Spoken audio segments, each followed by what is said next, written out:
আসসালামু আলাইকুম, welcome back to my page and channel. আশা করি সকলে ভালো আছেন। আজ আমি একটি নতুন রেসিপি নিয়ে এসেছি, ব্রাহ্মণবাড়িয়া অঞ্চলের বিখ্যাত মাসকলাইয়ের ডাল। এখন একটি বলে 1 কাপ পরিমাণ মাসকলাইয়ের ডাল নিয়ে নিলাম। তো এতে 1 চামচ হলুদের গুঁড়া, 1 চা চামচ মরিচের গুঁড়া, 1 চা চামচ ধনিয়ার গুঁড়া। এই পর্যায়ে আমি 1 কাপ পরিমাণ পানি দিয়ে দিচ্ছি। তো পানিটা দিয়ে আমি ভালো মতো ডালটাকে মিশিয়ে নেব।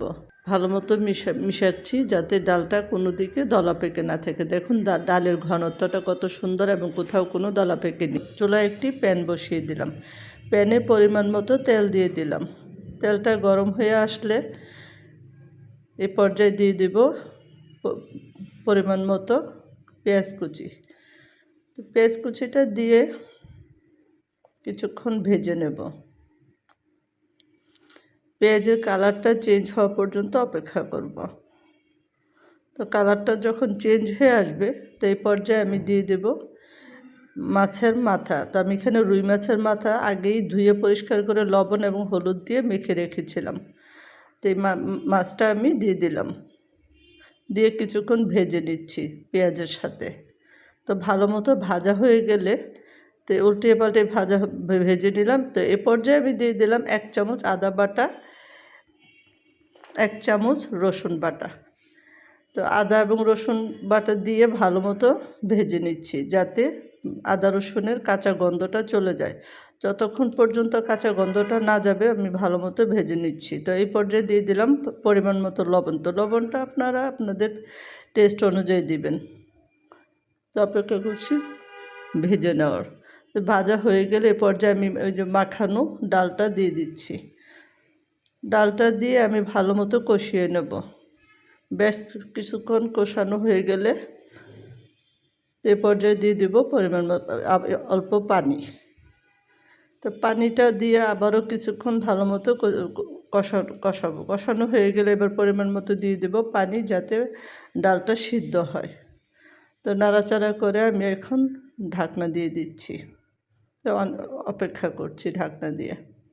তো আবার মাঝখানে আমি আবার নেড়ে দিচ্ছি যাতে নিচে লেগে না যায়। তো পোড়া লেগে গেলে ডালের স্বাদটা নষ্ট হয়ে যাবে।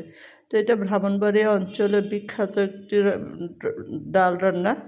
এটা যে কোনো বিয়ে অনুষ্ঠান অথবা যে কোনো অনুষ্ঠানে এটা রান্না করা হয়।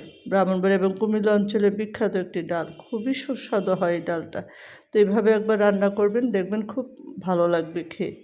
তো আমি সিদ্ধ হওয়ার জন্য অপেক্ষা করছি। আমার ডালটা বলক উঠে গেছে। তো এই পর্যায়ে আমি কিছু কাঁচা পেঁয়াজ দিয়ে দিলাম। কাঁচা পেঁয়াজ দিয়ে নেড়ে চেড়ে দিচ্ছি যাতে পেঁয়াজটা সিদ্ধ হয়ে যায়। এখন দিয়ে দিচ্ছি কাঁচামরিচ। কাঁচামরিচটা দিয়ে আবারও কিছুক্ষণ নেড়ে চেড়ে দিচ্ছি যাতে মরিচ এবং পেঁয়াজটা ভালো মতো সিদ্ধ হয়। সিদ্ধ হওয়া পর্যন্ত আমি অপেক্ষা করছি। তো এখন ঢাকনা দিয়ে রেখেছি সিদ্ধ হওয়ার জন্য। তো আমার ডালটা সিদ্ধ হয়ে গিয়েছে, দেখুন খুব সুন্দরভাবে বলক উঠেছে।